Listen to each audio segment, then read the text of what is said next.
હું નેના ઓબરોય એક મહત્વાકાંક્ષી બિઝનેસ વુમન, જેને હંમેશાથી નંબર 1 બિઝનેસ વુમન બનવું હતું, જેના માટે મેં સખત મહેનત કરી. પપ્પાના ગયા પછી લોકોને લાગ્યું કે એમનો બિઝનેસ હવે ડૂબી જશે, પણ મેં બધાના અરમાનો પર પાણી ફેરવી દીધું અને આજે સફળતા મારા કદમો ચૂમે છે.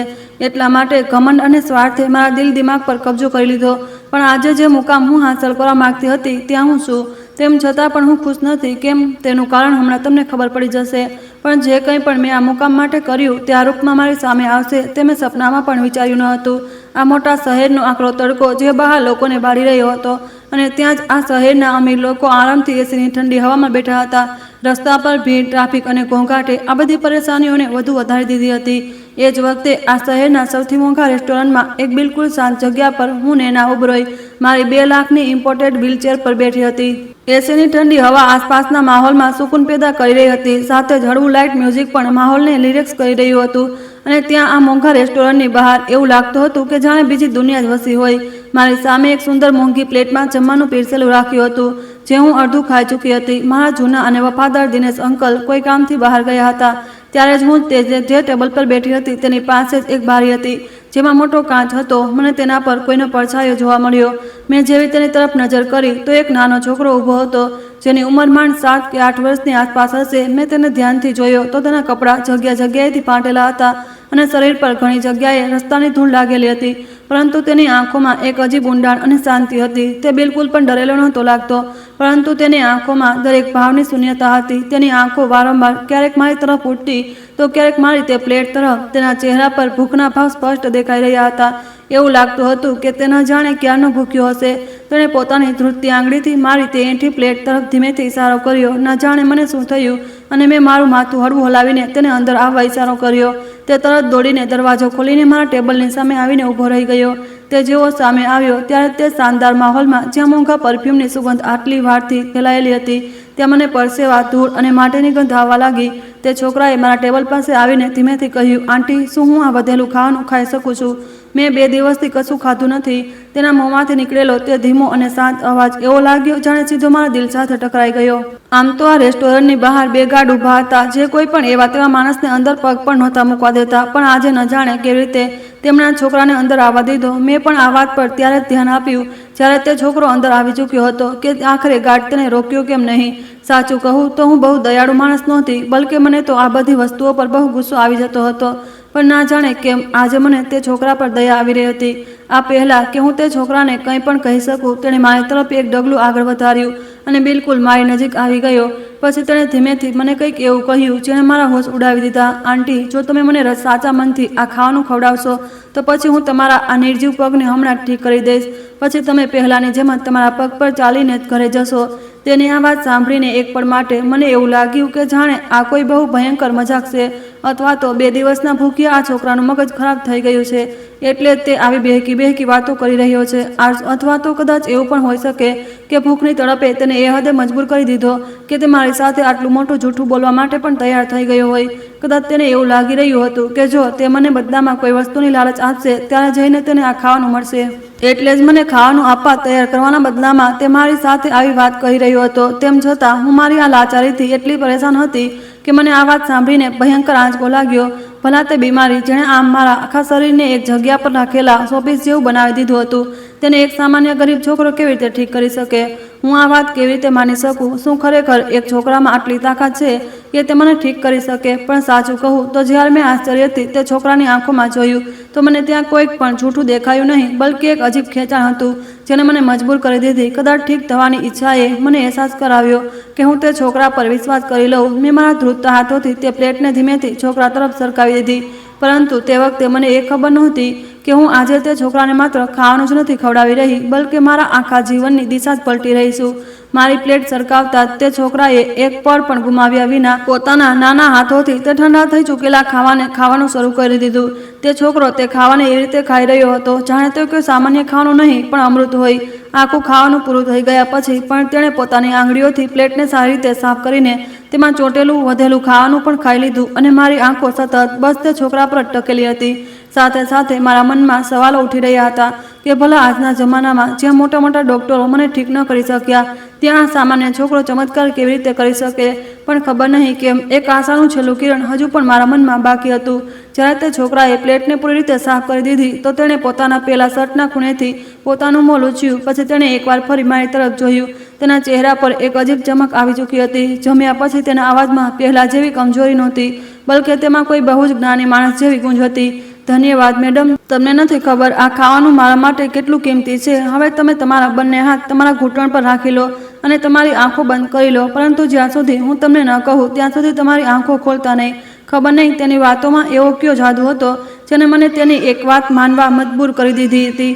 તેણે મને જેવું કહ્યું મેં બરાબર એવું જ કર્યું. મેં મારા બંને હાથ મારા બંને નિર્જીવ ઘૂંટણ પર રાખી દીધા, જેમાં છેલ્લા 6 વર્ષોથી એક સોય ભોકાવા સુધીનો પણ અહેસાસ નહોતો થયો. તેના કહ્યા મુજબ મેં મારી બંને આંખો બંધ કરી લીધી અને એક સેકન્ડ માટે પણ તેને ખોલીને એ જોવાની કોશિશ ન કરી કે તે છોકરો શું કરવાનો છે. હજુ થોડીક જ સેકન્ડ વીતી હતી કે ત્યારે જ મને મારા હાથોમાં એક અજીબ ઠંડકનો અહેસાસ થવા લાગ્યો. આ ઠંડક એ નહોતી જે ત્યાં એસીના માહોલમાં બેસી રહેવા પર મહેસૂસ થતી હતી. આ એક અલગ જ ઠંડક હતી, જાણે ધીમે ધીમે મારા હાથ ઉપરથી કોઈ ઠંડી ઉર્જા વહીને પસાર થઈ રહી હોય. ત્યારે તે છોકરાએ પોતાના બંને નાના નાના હાથ મારા હાથની ઉપર રાખી દીધા. હવે તે ઠંડક મને બરફ જેવી નહીં, પરંતુ એક ઉર્જા, એક શક્તિ જેવી મહેસૂસ થઈ રહી હતી, જે જાણે કે મારા પગમાં જામી ગયેલા વર્ષોના લોહીને ઓગાળી રહી હોય. ધીમે ધીમે તે ઠંડક કોઈ વહેતા પાણીની જેમ મારા હાથોમાંથી થઈને મારા ઘૂંટણની અંદર ઉતરવા લાગી અને પછી અચાનક મારા પગની નસોમાં ખેંચાણ પેદા થવા લાગ્યું. એવું લાગી રહ્યું હતું જાણે મારા પગની બધી નસો જે વર્ષોથી જામ થઈ ચૂકી હતી તેમાં કોઈ વીજળી દોડાવી દીધી હોય. આ બધાથી મારું દિલ ગભરામણના માર્યા જોર જોરથી ધડકવા લાગ્યું અને તે એસી ભરેલા માહોલમાં પણ મારા માથા પરથી પરસેવાના ટીપા ટપકવા લાગ્યા. આ અહેસાસ એટલો અજીબ હતો કે મને સમજાતું જ નહોતું કે આનાથી મને રાહત મહેસૂસ થઈ રહી છે કે દર્દ. મારું દિલ ઈચ્છી રહ્યું હતું કે હું ચીસો પાડવા લાગું, પણ મારો અવાજ મારા ગળામાંથી નહોતો નીકળી રહ્યો. કદાચ આ અહેસાસ મને મોત તરફ નહીં પણ પાછો મારા જીવન તરફ લઈ જઈ રહ્યો હતો. ગભરાશો નહીં મેડમ, આ એક નવા જીવનની દસ્તક છે જે તમારા તે મરેલા નિર્જીવ અંગોમાં ફરીથી પ્રાણ પૂરી રહી છે. તમે એ દરેક અહેસાસને દિલથી મહેસૂસ કરો. તે છોકરાનો ધીમો અવાજ ત્યારે મારા કાનોમાં ગુંજ્યો જ્યારે હું આ મૂંઝવણમાં હતી કે આ બધું શું થઈ રહ્યું છે. મારું આખું શરીર બહુ ખરાબ રીતે ધ્રુજી રહ્યું હતું. 6 વર્ષ પછી પહેલીવાર મને મારા પગમાં કંઈક વજન જેવું મહેસૂસ થઈ રહ્યું હતું, જે મને હંમેશા બે નિર્જીવ પથ્થર જેવા લાગતા હતા, જેનો ભારે વજન ઊંચકીને હું કંટાળી ગઈ હતી. આજે મને તેમાં એક અલગ જ ઉર્જા અને તાકાત મહેસૂસ થવા લાગી હતી. ધીમે ધીમે તે જે અહેસાસ હતો તે ઓછો થવા લાગ્યો અને પછી એક બહુ જ આરામદાયક ગરમાવો મારા ઘૂંટણમાંથી થઈને નીચે પંજા સુધી ફેલાઈ ગયો.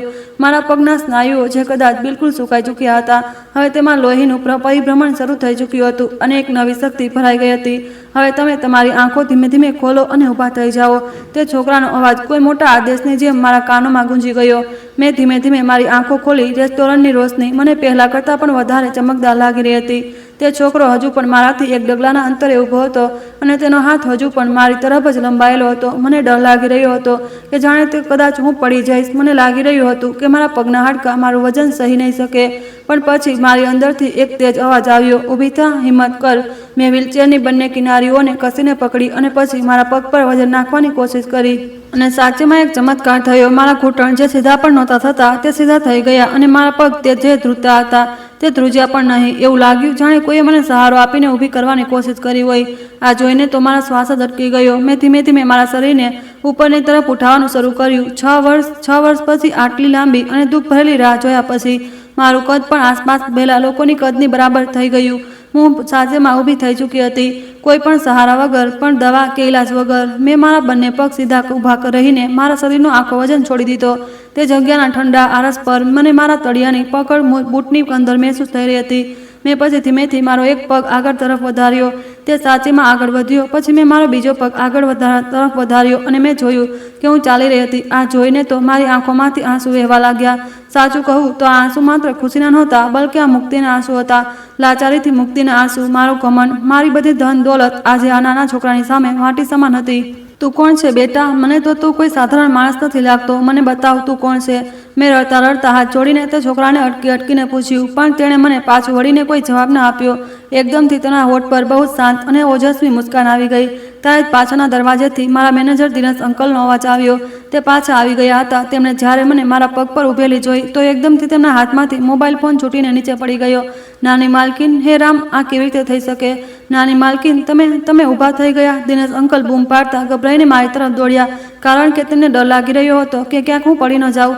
ઊભા રહો દિનેશ અંકલ, તમે મને પકડશો નહીં, જાતે જુઓ, હું તો ચાલી શકું છું, હું બિલકુલ ઠીક થઈ ગઈ છું અંકલ, મેં મોટા અવાજમાં ખુશીથી લગભગ બૂમ પાડતા કહ્યું અને હું કોઈ નાના છોકરાની જેમ ખિલખિલાટ હસતા તે મેજની ચારે તરફ દોડવા લાગી.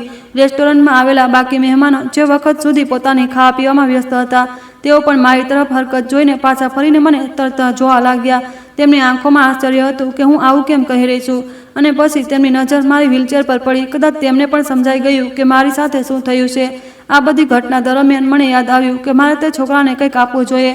મારી બધી ધન દોલત પણ તેના એહસાન સામે કંઈ જ નહોતી. મારા મનમાં એક સાથે ઘણા વિચારો આવવા લાગ્યા કે હું તે છોકરાને એવું શું આપી દઉં. ત્યારે જ મેં વિચાર્યું કે કેમ ન હું મારો સૌથી મોટો બંગલો તેના નામે કરી દઉં કે પછી તેને ઘણા પૈસા આપી દઉં. મેં તરત મારા કોટના ખિસ્સામાં હાથ નાખ્યો અને ચેકબુક બહાર કાઢી, પણ જેવી ચેકબુક કાઢીને હું પાછળ તરફ ફરી તો જોયું કે ત્યાં કોઈ જ નહોતું. તે છોકરો ત્યાંથી ગાયબ થઈ ચૂક્યો હતો. ત્યાં ફક્ત મારી એ જ એઠી પ્લેટ જે મેજ પર રાખેલી હતી જે પૂરી રીતે સાફ દેખાઈ રહી હતી. અરે તે છોકરો ક્યાં ગયો? હમણાં તો તે અહીં જ ઊભો હતો. મેં આશ્ચર્યથી દિનેશ અંકલ તરફ જોયું અને કહ્યું કે તે મેલા કપડાવાળો છોકરો ક્યાં જતો રહ્યો? હું ગભરાઈને આમ તેમ જોવા લાગી. દિનેશ અંકલ પણ મને પરેશાન થતી જોઈ બહારની તરફ દોડી ગયા. મેં રેસ્ટોરન્ટના મેનેજરને તરત બોલાવ્યા. સિક્યુરિટી ગાર્ડ્સને કહ્યું તો તેઓ તરત તે છોકરાને શોધવા માટે નીકળી ગયા. પરંતુ એવું લાગ્યું જાણે તે છોકરો હવામાં ક્યાંક ગાયબ થઈ ગયો હોય. સિક્યુરિટી ગાર્ડ્સને મેં પૂછ્યું તો તેમણે જણાવ્યું કે તેમણે કોઈ પણ છોકરાને મેઇન ગેટથી ન તો અંદર આવતા જોયો અને ન તો બહાર જતા જોયો. આ સાંભળીને હું તો દંગ જ રહી ગઈ. મેં તરત રેસ્ટોરન્ટના મેનેજર સાથે વાત કરી અને તેના સીસીટીવી કેમેરા ચેક કરાવવા માટે કહ્યું. હું અને દિનેશ અંકલ તરત જ રેસ્ટોરન્ટના કંટ્રોલ રૂમમાં પહોંચ્યા અને જ્યારે અમે તેના ફૂટેજ જોયા તો મારા પગ નીચેથી જમીન સરકી ગઈ. કારણ કે તે ફૂટેજમાં હું એકલી ટેબલ પાસે બેઠી હતી અને સામે જે પણ વાતો કરી રહી હતી તે એવું લાગી રહ્યું હતું જાણે હું હવામાં વાતો કરી રહી હતી. મારી પ્લેટ પણ હવામાં જ હતી. ત્યાં કોઈ પણ છોકરો દેખાઈ રહ્યો નહોતો. એવું લાગી રહ્યું હતું જાણે કોઈ અદ્રશ્ય શક્તિ હતી જેણે આ બધું કર્યું. અને પછી તે રેકોર્ડિંગમાં મેં મારી જાતને કોઈ પણ સહારા વગર જાતે જ વ્હીલચેર પરથી ઉઠતી જોઈ. આ બધું જોઈને તો મારા શરીરમાં એક ભયંકર ધ્રુજારી દોડી ગઈ. ત્યારે જ જાણે મને શું અહેસાસ થયો અને મારો હાથ આપોઆપ મારા કોટના ખિસ્સામાં જતો રહ્યો. ત્યાં મને એક અજીબ ઠંડી વસ્તુ મહેસૂસ થઈ. જ્યારે મેં તેને મારી હથોડીમાં લઈને બહાર કાઢી તો તે બહુ જ જૂનો કાટ લાગેલો તાંબાનો સિક્કો હતો. મેં તેને ધ્યાનથી જોયો તો તેના પર કોઈ જૂની લિપમાં કંઈક લખેલું હતું. તે સિક્કો જોવામાં બહુ જ જૂનો લાગી રહ્યો હતો, પણ તે સિક્કામાંથી મોગરાના ફૂલોની બહુ તેજ સુગંધ આવી રહી હતી. બરાબર એવી સુગંધ જેવી અમારા ઘરના પૂજામાંથી આવે છે. તે સિક્કાની વચ્ચે એક અંક કોતરાયેલો હતો જે 7 નંબર હતો. આ બધું જોઈને મને પરસેવો આવવા લાગ્યો, કારણ કે આ કોઈ સામાન્ય ઘટના નહોતી. તેનો અર્થ સ્પષ્ટ હતો કે તે છોકરો કોઈ સામાન્ય ભૂખ્યો છોકરો નહોતો. તે જરૂર કોઈ દેવદૂત હતો અથવા તો મારા કર્મોનો કોઈ હિસાબ. તે સિક્કામાં કોતરાયેલો તે 7 નંબર મને કંઈક કહેવાની કોશિશ કરી રહ્યો હતો. શું આ નંબર મારા જીવન સાથે જોડાયેલો છે? શું મારા આ નવા જીવનની કોઈ એવી કિંમત હતી જેની તરફ આ નંબર મને ઇશારો કરી રહ્યો હતો કે મારે હજુ તે કિંમત ચૂકવવાની બાકી છે? હવે મારે આ સિક્કાનું રહસ્ય જાણવું જ હતું. મેં તરત દિનેશ અંકલને કહ્યું કે તમે ગાડી કઢાવો, આપણે અત્યારે જ આ વખતે આ શહેરની સૌથી જૂની લાઇબ્રેરીમાં જવું પડશે, કારણ કે ત્યાં ઘણી બધી જૂની ચોપડીઓ હોય છે. ત્યાંથી જ મને આ સિક્કાની જાણકારી મળી શકતી હતી. મને અંદરથી વારંવાર એવી ઇન્ટ્યુશન આવી રહી હતી કે મારી પરીક્ષા હજુ પૂરી નથી થઈ, બલ્કિ હવે તો મારા જીવનની અસલી પરીક્ષા શરૂ થઈ છે. દિનેશ કાકાએ તરત ડ્રાઈવરને કહીને ગાડી કઢાવી. મારી આંખો સામે હજુ પણ તે છોકરાનો તે માસૂમ ચહેરો સહને ઘૂમી રહ્યો હતો. તે ચહેરો જેણે થોડીક જ પળોમાં મારા જીવનનો આખો ઇતિહાસ જ બદલી નાખ્યો હતો. શહેરની ભીડભાડવાળા રસ્તાઓને ચીરતી અમારી ગાડી તે જૂની બિલ્ડિંગની સામે જઈને ઊભી રહી. તે આ શહેરનું સૌથી જૂનું ગ્રંથાલય હતું, જેની દિવાલોમાં ન જાણે કેટલાય અણકુકેલ્યા રહસ્યો આજે પણ દફન હતા, કારણ કે આ લાઇબ્રેરી એક જૂના કિલ્લામાં ખોલવામાં આવી હતી. હું અને દિનેશ અંકલ લાઇબ્રેરીમાં પહોંચી ચૂક્યા હતા. ત્યાં રિસેપ્શન પર પહોંચીને મેં જણાવ્યું કે મારે શું જાણવું છે. ત્યારે મને રિસેપ્શનિસ્ટે જણાવ્યું કે આમાં તમારી મદદ પ્રોફેસર વિશ્વનાથ પાઠક કરી શકે છે અને તમે નસીબદાર છો કે આ સમયે તેઓ અહીં જ હાજર છે. અમે તરત જ પ્રોફેસર વિશ્વનાથજી પાસે પહોંચ્યા. તેઓ લગભગ 80 વર્ષના હતા, જેમનું આખું જીવન ઇતિહાસ અને પ્રાચીન મુદ્રાઓના રહસ્યો પર રિસર્ચ કરતા જ વીત્યું હતું. તેઓ પોતાના જાડા ચશ્માના કાચમાંથી તે સમયે કંઈક જૂની હસ્તપ્રતો જ વાંચી રહ્યા હતા. જ્યારે અમે તેમની પાસે પહોંચ્યા, મેં કોઈ પણ આડીઅવડી વાત કર્યા વગર તરત જ મારા ખિસ્સામાંથી તે કાટ લાગેલો તાંબાનો સિક્કો કાઢીને તેમની સામે મૂકી દીધો. પ્રોફેસર સાહેબે તેને ઉઠાવ્યો અને પોતાની હથેળીમાં લઈને સારી રીતે ફેરવીને જોયો. પછી તેઓ ન જાણે તેને પકડીને શું મહેસૂસ કરવા લાગ્યા અને અચાનકથી તેમણે તેને પોતાના નાક પાસે લઈ જઈને ધીમેથી સૂંઘ્યો. તે સિક્કામાંથી હજુ પણ મોગરાની હળવી હળવી સુગંધ આવી રહી હતી. અચાનકથી પ્રોફેસરજીના હાથ ધ્રુજવા લાગ્યા. તેમના માથા પર પરસેવો દેખાવા લાગ્યો અને તેમણે તે સિક્કો મેજ પર એકદમ આંચકાથી એવી રીતે મૂકી દીધો જાણે તેમને સળગતો કોલસો પકડી લીધો હોય. તેઓ પોતાના ગભરાયેલા અવાજમાં બોલ્યા, બેટા, આ તને ક્યાંથી મળ્યો? તેમનું ગળું બહુ ખરાબ રીતે સુકાઈ રહ્યું હતું, જેના લીધે તેઓ વારંવાર પોતાનો થૂંક ગળી રહ્યા હતા. મેં તેમને આટલા ગભરાયેલા જોઈને બધું સચોસચ જણાવી દીધું.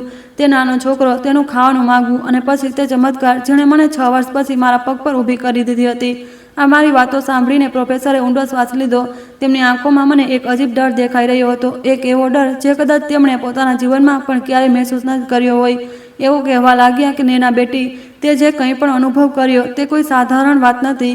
આપણા ધર્મ ગ્રંથો અને જૂની સિદ્ધિ કથાઓમાં આ સિક્કાનો ઉલ્લેખ ઘણીવાર મળે છે. આને કર્મઋણ મુદ્રા કહેવામાં આવે છે. માન્યતા મુજબ એવું કહેવાય છે કે આ સિક્કાને માણસો દ્વારા બનાવવામાં નથી આવ્યો અને સાચે જ આ સિક્કો માત્ર એવા લોકોની સામે આવે છે અથવા તેમના સુધી પહોંચે છે જેમનો ઘમંડ પોતાની ચરમસીમા પર પહોંચી ચૂક્યો હોય, પરંતુ સાથે સાથે તેમના મનમાં કોઈ ઊંડા ખૂણે માણસાઈનો એક નાનો અમથો હિસ્સો પણ બાકી રહે છે. બેટી, તે છોકરાએ માત્ર તારા શરીરને ઠીક નથી કર્યું, બલકે તેણે તને એક ઋણ પણ આપ્યું છે અને આ સિક્કો આ ઋણની મહોર છે. પ્રોફેસર સાહેબના આ શબ્દો સાંભળીને મારા આખા શરીરમાં સનસની દોડી ગઈ.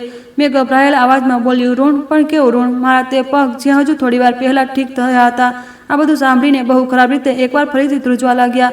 એવું લાગ્યું જાણે તે પોતાનો જીવ ફરીથી ગુમાવી દેશે.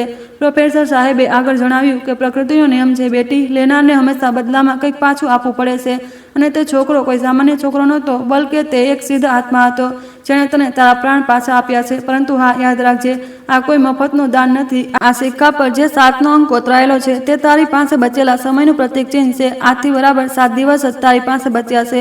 હવે તારે તે છોકરાને શોધવાનો છે જેથી તે તેનું ઋણ ચૂકવી શકે. મેં આ સાંભળીને ગભરાઈને કહ્યું, અને જો હું 7 દિવસમાં આ છોકરાને શોધી ન શકી તો પછી શું થશે? પ્રોફેસર સાહેબ, મારો અવાજ ડરના માર્યા બહુ ખરાબ રીતે ધ્રુજી રહ્યો હતો. મારા સવાલે પ્રોફેસર સાહેબના અવાજને વધારે ભારે કરી દીધો અને તેમના માથાથી નસો પણ ખેંચાઈ ગઈ. તેમણે કહ્યું, તો પછી યાદ રાખજે બેટી, આજે જે તારા માટે ચમત્કાર છે તે એક શ્રાપમાં બદલાઈ જશે. 7મા દિવસથી સાંજે આમ સૂરજ આથમશે અને તેમ તારા પગનો જીવ એકવાર ફરીથી છીનવાઈ જશે. અને હા, આ વખતે જે તારા પગમાં લખવો હતો તે માત્ર પગ સુધી જ સીમિત નહીં રહે, બલકે આખા શરીરમાં ફેલાઈ જશે. પછી તો તું તારી એક પાંપણ પણ ઝબકાવી નહીં શકે, બલકે તારા માટે દરેક શ્વાસ એક સજા સમાન બની જશે. કારણ કે આ માત્ર ઋણના બદલામાં નહીં હોય, બલકે તેના વ્યાજ સહિત પણ હશે. અને વ્યાજ સહિત તો બહુ ભારે ઋણ થઈ જાય છે. નેના બેટી, આ સિક્કો તને યાદ અપાવવા આવ્યો છે કે તે તારા જીવનમાં ઘણા બધા પાપ કમાયા છે અને હવે સમય આવી ગયો છે કે તે બધા પાપોનો હિસાબ કરવાનો. આ બધું સાંભળીને મારામાં હવે તે જગ્યા પર ઊભા રહેવાની તાકાત નહોતી બચી. હું તરત જ ત્યાંથી બહાર નીકળી ગઈ, પણ એવું લાગી રહ્યું હતું જાણે કોઈએ મારી છાતી પર એક ભારે પથ્થર મૂકી દીધો હોય. તે બફારાવાળી સાંજે પણ મને ઠંડી જેવું લાગવા માંડ્યું હતું. 7 દિવસ, માત્ર 7 દિવસ, આટલા મોટા શહેરમાં તે નાના છોકરાને શોધવા જાણે એક મોટો સમુદ્રમાં સોય શોધવા જેવું હતું.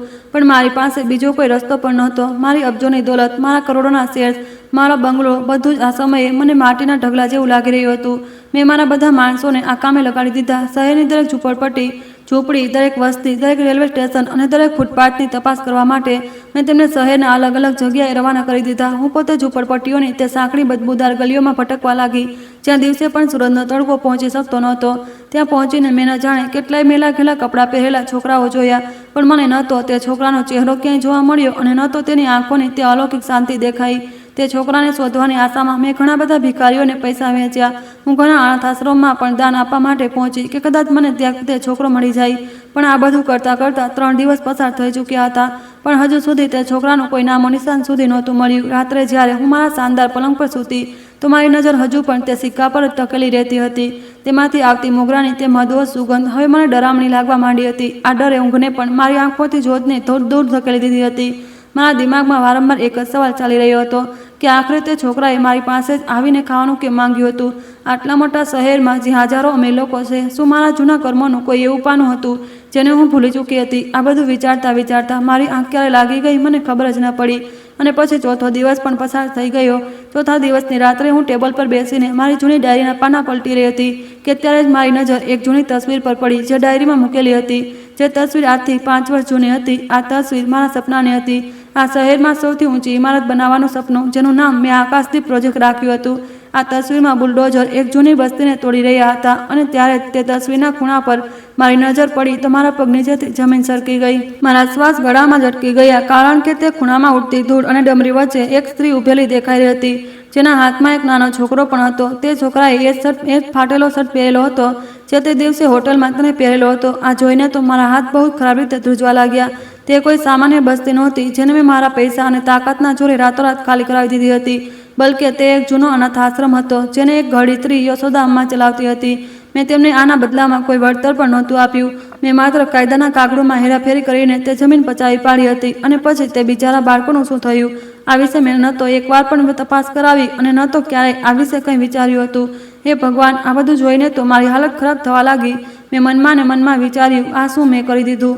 તે છોકરો, તેનો અર્થ એ હતો તે જ અનાથ બાળકમાંથી એક હતો જેને મેં રસ્તા પર ધકેલી દીધો હતો. તે છોકરો મારી પાસે ભીખ માંગવા નહોતો આવ્યો, બલકે તે તો મને મારા પોતાના પાપોનો અરીસો બતાવવા માટે આવ્યો હતો. તેણે પોતાના હિસ્સાની અડધી રોટલી ખાઈને મને મારા કર્મોની કરજદાર બનાવી દીધી હતી. મારી નજર તરત જ સામે લાગેલી ઘડિયાળ તરફ ગઈ, જે આ સમયે 3 વાગ્યાનો સમય બતાવી રહી હતી.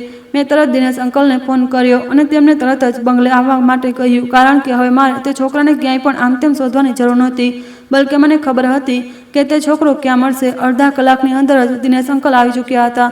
મેં નક્કી કર્યું કે હું તે જગ્યાએ મારી આલિશાન કારમાં નહીં પણ એક સામાન્ય ટેક્સીમાં જઈશ. મારા ગાર્ડ થોડી જ વારમાં ટેક્સી બોલાવી લાવ્યા. પછી હું અને દિનેશ અંકલ તે બસ્તી તરફ નીકળી ગયા, જે હવે શહેરનો એક કચરાપેટી બની ચૂકી હતી. આ કચરાના ઢગલાની પાછળ ફાટેલી તાડપત્રી અને વાંસથી બનેલી કેટલીક ઝૂંપડીઓ વસેલી હતી. ત્યાં રાતનો સન્નાટો પથરાયેલો હતો. માત્ર કેટલાક કૂતરાઓના ભસવાનો અવાજ આવી રહ્યો હતો. જેમ જેમ હું અંદરની તરફ વધી રહી હતી, મારા મોંઘા સેન્ડલ કાદવમાં ખૂંપી રહ્યા હતા, પણ મને કોઈ પણ વસ્તુની કોઈ પરવા નહોતી. ત્યાં જેટલી પણ ઝૂંપડીઓ વસેલી હતી, તેમાંથી જે ઝૂંપડીની સૌથી ખરાબ હાલત હતી, ન જાણે કેમ મારા પગલાં એ તરફ વધવા લાગ્યા. જ્યારે હું ત્યાં પહોંચી તો મેં જોયું કે અંદર એક માટીના દીવાની આછી રોશની બહાર આવી રહી હતી અને એ જ દીવાની રોશનીમાં એક છોકરો બેઠો હતો. તેની સામે યશોદા અમ્મા સૂતેલા હતા અને બહુ જ ઘરડા અને બીમાર થઈ ચૂક્યા હતા. તે છોકરો તેમના માથા પર પાણીના પોતા મૂકી રહ્યો હતો. આ બધું જોઈને મારી આંખોમાંથી આંસુ વહેવા લાગ્યા. આ નેના ઓબ્રોય નહોતી જેના નામને આખું શહેર ધ્રુજી રહ્યું હતું, બલકે આ એક એવી માણસ હતી જે પોતાના આંચ પાપોનો બોજ હેઠળ દબાઈ ચૂકી હતી. આ બધું જોઈને હું ત્યાં તે કાદવ ભરેલી જમીન પર ઘૂંટણભર પડી ગઈ અને હાથ જોડીને કહેવા લાગી, મને માફ કરી દો, પ્લીઝ મને માફ કરી દો. મારા મોંમાંથી બસ આટલા જ શબ્દો નીકળી શક્યા. મારા હાથ જોડાયેલા હતા અને માથું ઝૂકેલું હતું. તે છોકરાએ ધીમેથી મારી તરફ જોયું. તેની આંખોમાં ન તો કોઈ ગુસ્સો દેખાઈ રહ્યો હતો, ન તો નફરત, ફક્ત એક અનંત શાંતિ અને કરુણા હતી. તેણે ઉઠીને તે નાની ડબ્બી ઉઠાવીને બહાર તરફ મૂકી અને પછી તે મારી પાસે આવ્યો. તમે આવી ગયા? તમે બહુ શાંત અવાજમાં કહ્યું, તમારા પગ ઠીક તો છે ને? તમને ચાલવામાં કોઈ તકલીફ તો નથી થઈ રહી ને? તે છોકરાના સવાલે જાણે મારી છાતીને ચારણી કરીને રાખી દીધી હતી. મેં જે છોકરાનું ઘર છીનવી લીધું હતું, જેને અન્નના એક દાણાને મોહતાજ કરી દીધો હતો, એ જ છોકરો આજે મારી પાસે મારી સલામતી વિશે પૂછી રહ્યો હતો. હું ધ્રુસકે રડવા લાગી. મેં તે તાંબાનો સિક્કો મારા પર્સમાંથી કાઢ્યો અને તેના નાના હાથ પર મૂક્યો. બેટા, મને આ પગ નથી જોઈતા. તું મને અપંગ જ રહેવા દે. મારા જેવી પાપી માણસને પોતાના પગ પર ચાલવાનો કોઈ અધિકાર નથી. મેં તમારા બધા લોકો પાસેથી તમારું ઘર છીનવી લીધું. મેં તમારા તે જુલમ કર્યો, તેની કોઈ માફી નથી. એટલા માટે તું મને મારો શ્રાપ પાછો આપી દે. પણ હા, આના બદલામાં તું યશોદા અમ્માને ઠીક કરી દે. જો તું મારા પગ ઠીક કરી શકે છે તો તું યશોદા અમ્માને પણ ઠીક કરી શકે છે. તે અંધારી ઝૂંપડીમાં મારા રડવાનો અવાજ ગુંજી રહ્યો હતો. હું જે આ શહેરથી સૌથી મોટી બિઝનેસ વુમન હતી, જે આ શહેર પર રાજ કરતી હતી, આજે એ જ કાદવમાં ઘૂંટણભર કોઈ ગુનાગારની જેમ બેઠી હતી અને એક 7 વર્ષના છોકરાની સામે કરગરી રહી હતી. હવે મને મારા પગનો કોઈ જ મોહ નહોતો, કારણ કે યશોદા અમ્માની હાલત જોઈને મારો આત્મા સુધી ધ્રુજી ઉઠ્યો. જે સ્ત્રીએ પોતાનું આખું જીવન અનાથ બાળકોને પાળવા માટે બલિદાન કરી દીધું, આજે એ સ્ત્રી મારા કારણે આ કચરાના ઢગલાની વચ્ચે રહેવા માટે મજબૂર હતી. મેં તે સિક્કાને એકવાર ફરીથી આગળ વધારતા તે છોકરાને કહ્યું, લઈ લે બેટા, અને લઈ લે, બલકે તું મારું બધું જ લઈ લે, મારી દોલત, મારી શોહરત, મારા આ પગ, બસ તું અમ્માને બચાવી લે, કારણ કે મેં બહુ મોટું પાપ કર્યું છે. પણ હજુ પણ તે છોકરાએ મારા હાથમાંથી તે સિક્કો લીધો નહીં, બલકે તેને પોતાના તે નાના હાથ મારા ધ્રુજતા હાથ પર મૂકી દીધા. તેના માત્ર સ્પર્શથી જ મારા શરીરનો બધો ડર અને બધી ગભરામણ એકદમ શાંત મહેસૂસ થવા લાગી. તેણે મારી આંખોમાં ધ્યાનથી જોયું અને પછી એવી વાત કહી જે એક 7 વર્ષનો છોકરો ક્યારેય કોઈને ન કહી શકે. નેના મેડમ, તમને શું લાગે છે કે શું કર્મોનો હિસાબ માત્ર રૂપિયાની જેમ થઈ જાય છે કે જો તમે કંઈક આપ્યું અને બસ તેના બદલામાં કંઈક લઈ લીધું, આ સિક્કો પાછો ન કરી શકાય? કારણ કે આ કોઈ વસ્તુ નથી, બલકે આ સિક્કો તમારા અંતર્મનનો અરીસો છે. જ્યાં સુધી તમારા મનમાંથી ઘમંડ અને સ્વાર્થ પૂરી રીતે ભૂસાઈ ન જાય, ત્યાં સુધી આ સિક્કો તમારી પાસે જ રહેશે. અને હા, જો 7 દિવસ પૂરા થવા પર પણ તમારા અંતર્મનમાં કોઈ ખોટ રહી ગઈ, તો આ તમારા શરીરને જ નહીં પણ તમારા આત્માને પણ હંમેશા માટે અપંગ કરી દેશે. આ બધું કહેતી વખતે તે છોકરાના અવાજમાં કોઈ ગુસ્સો નહોતો, બલકે જાણે વરસાદના ટીપા ધરતી પર પડે અને તે વખતે જે શાંત અવાજ પેદા થાય તે બરાબર એવો જ અહેસાસ મને થઈ રહ્યો હતો. ત્યારે જ યશોદા અમ્માને જોરથી ઉધરસ આવવા લાગી અને તેમના મોંમાંથી લોહીની એક પાતળી ધાર નીકળી આવી. આ જોઈને હું તરફડી ઉઠી. મેં તરત આગળ વધીને પાસે રાખેલો પાણીનો ગ્લાસ ઉઠાવ્યો અને તેમના સૂકા હોઠે લગાડી દીધો. અમ્માએ ધીમેથી પોતાની આંખો ખોલી તો મેં તેમની આંખોમાં જોયું. તે મોતિયા બિંદુના કારણે ધૂંધળી અને સફેદ જેવી થઈ ચૂકી હતી, જેમાં હવે રોશની બહુ ઓછી બચી હતી. તો પણ તેમણે જોર આપીને મને જોઈ. મારા મોંઘા કપડાં તે વખતે કાદવમાં ખરડાયેલા હતા, પણ આ બધા છતાં પણ મારો પહેરવેશ તે ઝૂંપડીમાં રહેનારાઓ કરતાં બિલકુલ અલગ દેખાઈ રહ્યો હતો. અરે, આ તો કોઈ મોટા મેડમ આવ્યા છે. અમ્માના અવાજમાં ગભરામણ દેખાવા લાગી. તેમણે પોતાના ધ્રુજતા હાથ જોડી દીધા. મેડમજી, માફ કરજો, અમારી પાસે તો તમને બેસાડવા માટે કોઈ સારી સાદડી સુધી નથી. પછી અમને તે છોકરા તરફ ઇશારો કરતા કહ્યું, તમે તો બહુ અમીર લાગી રહ્યા છો. આ છોકરો બહુ જ ભૂખ્યો છે. જો થઈ શકે તો તમે આને કોઈ કામે લગાડી દેજો. હું તો હવે ઘડી થઈ ચૂકી છું અને કદાચ હવે મારો અંતિમ સમય પણ આવી ગયો છે. એટલા માટે આ છોકરાનું ધ્યાન રાખવાવાળું કોઈ નહીં હોય. અમાના આ શબ્દોએ મારા કાળજાને ચીરી નાખ્યું હતું. જે સ્ત્રીનો માળો મેં ઉજાડી દીધો હતો, તે પોતાના આટલા ખરાબ સમયમાં પણ મારી પાસે પોતાના માટે નહીં, પણ તે અનાથ બાળકો માટે મદદ માંગી રહી હતી. તેમના મનમાં મારા માટે કોઈ જ નફરત નહોતી, કારણ કે તે મને ઓળખી જ નથી શકી. અમ્મા, હું કોઈ અમીર માણસ નથી, બલકે હું તો એક ડાકણ છું, ડાકણ. મેં તેમના પગ પકડી લીધા અને મારું માથું તેમના પગમાં મૂકી દીધું. હું જ તે બેના ઓબરોય છું જેણે તમારા અનાથ આશ્રમે તોડાવી દીધો હતો. તમારી આ હાલત માટે જવાબદાર હું જ છું. અમ્મા, તમે તો મને સજા આપો, મને બદદુઆ આપો. અમ્મા. મારું નામ સાંભળતા જ અમ્માના ચહેરા પર કોઈ ગુસ્સો ન આવ્યો, બલકે એક અજીબ સુકૂન છવાઈ ગયું. તેમણે પોતાના કમજોર હાથોથી મારા માથા પર હાથ મૂક્યો, જાણે કોઈ માં પોતાના ભટકેલા બાળકને સાચા રસ્તા પર લાવવા માટે પ્રેમથી સહારો આપે છે. બેટી, ભગવાનની લાકડીમાં આવાજ નથી હોતો, પણ તેનો ઘા બહુ ઊંડો હોય છે. તે જે કંઈ પણ કર્યું હતું તે તારા ઘમંડે તારી પાસે કરાવ્યું હતું, પણ આજે તું જે અહીં આવી છે તે તારો પશ્ચાતાપ છે. માણસને માફ કરવાવાળો કોઈ માણસ નથી હોતો, બલકે તે તો ભગવાન જ હોય છે. જો તને તારા પગ પર ઊભી કરીને ભગવાને આજે અહીં મોકલી છે, તો જરૂર આનો કોઈ બહુ મોટો મકસદ હશે. આ કહેતા જ અમ્માના શ્વાસ એકદમ ઉખડવા લાગ્યા હતા, પણ તેમના ચહેરા પર એક અજીબ ચમક હતી. તે છોકરો ફરી મારી પાસે આવ્યો. તેણે કહ્યું, નેના મેડમ, શું તમે જાણો છો કે તમને તે લકવો કેમ માર્યો હતો? હકીકતમાં તે કોઈ એક્સિડન્ટ નહોતો, બલકે ભગવાન તરફથી એક સંદેશ હતો. તમે તમારી તાકાતના નશામાં ચૂર થઈને હજારો ગરીબોના પગ નીચેથી જમીન ખેંચી લીધી હતી, અને એટલા માટે ભગવાને તમારા પગની તાકાત પણ ખેંચી લીધી. તે એ ઉપરવાળાનો ન્યાય જ હતો. પણ જે દિવસે તમે તમારા હિસ્સાની રોટલી મને ખવડાવી, તે મને જાણ્યા વગર પણ સ્વાર્થ વગર એ જ એક પળની દયાએ તમારા 6 વર્ષના લકવાને ખતમ કરી દીધો. તે છોકરાએ મને જણાવ્યું કે તેનું નામ માધવ છે અને તે યશોદા અમ્માને ત્યારે મળ્યો હતો જ્યારે તે માત્ર 1 દિવસનો હતો. તેણે કોઈએ કચરાના ઢગલામાં ફેંકી દીધો હતો. તે વખતે જ્યારે તે કચરાના ઢગલામાં કૂતરાઓની વચ્ચે પડેલો હતો, ત્યારે યશોદા અમ્મા જ હતા જેણે તે કૂતરાઓથી બચાવીને પોતાની છાતીએ લગાવ્યો હતો અને પાળ્યો હતો. જે વખતે મેં આ અનાથ આશ્રમ તોડાવ્યો હતો, તે વખતે ભયંકર ઠંડી પડી રહી હતી અને તે પણ કડકડતી શિયાળાની રાત હતી. તે રાત્રે ખુલ્લા આકાશની નીચે સુવાના લીધે ઘણા બાળકો બીમાર પડી ગયા હતા, અને ત્યારે કેટલાક બાળકોને સરકારી હોસ્પિટલ લઈ જવામાં આવ્યા અને ત્યાંથી તેમના બીજા અનાથ આશ્રમમાં શિફ્ટ કરી દેવામાં આવ્યા. પણ માધવે અમ્માનો સાથ ન છોડ્યો. તે રસ્તાઓ પર ભીખ માંગીને અમ્મા માટે દવા લઈ આવતો હતો. તે દિવસે રેસ્ટોરન્ટમાં પણ તે પોતાના માટે નહીં, પણ અમ્માની દવા માટે પૈસા માંગવા આવ્યો હતો, પણ ભૂખે તેને ખાવાનું માંગવા માટે મજબૂર કરી દીધો હતો. આ બધું સાંભળીને મને એવું લાગ્યું કે હું આ દુનિયાની સૌથી હલકી અને ખરાબ માણસ છું. મારી કરોડોની દોલત ભલા ક્યાં કામની? મારી બનાવેલી તે ઊંચી ઊંચી બિલ્ડિંગ્સ ક્યાં કામની, જેનો પાયો માસૂમ બાળકોના આંસુઓ પર રાખવામાં આવ્યો હતો? આ બધું સાંભળીને મેં મારા વહેતા આંસુ લૂછ્યા. મારી અંદર હવે એક એવી જ્વાળા સળગી ઉઠી હતી જે મારા જૂના ઘમંડને બાળીને રાખ કરી રહી હતી. મેં યશોદા અમ્માના હાથોને પોતાના હાથોમાં લીધા અને એક પ્રણ કર્યું, અમ્મા, હું કસમ ખાઉં છું, હું તમારા એક એક આંસુનો હિસાબ ચૂકવીશ. મેં તમારી પાસેથી જે કંઈ છીનવ્યું છે, હું તેને વ્યાજ સહિત તમને પાછું આપીશ. આ મારો માત્ર વાયદો નથી, બલકે એક દીકરીને પોતાની માને આપેલું વચન છે. આ સાંભળતા જ માધવ મુસ્કુરાવા લાગ્યો. તે દીવાની આછી રોશનીમાં પણ તેનો ચહેરો કોઈ અલૌકિક બાળકની જેમ ચમકી રહ્યો હતો. વચન આપવું બહુ આસાન છે નેના મેડમ, પણ તે વચન નિભાવવું આજના સમયમાં દરિયો પાર કરવા બરાબર હોય છે. કાલે સવાર થતાં તમારા આ શ્રાપનો 5મો દિવસ શરૂ થઈ જશે.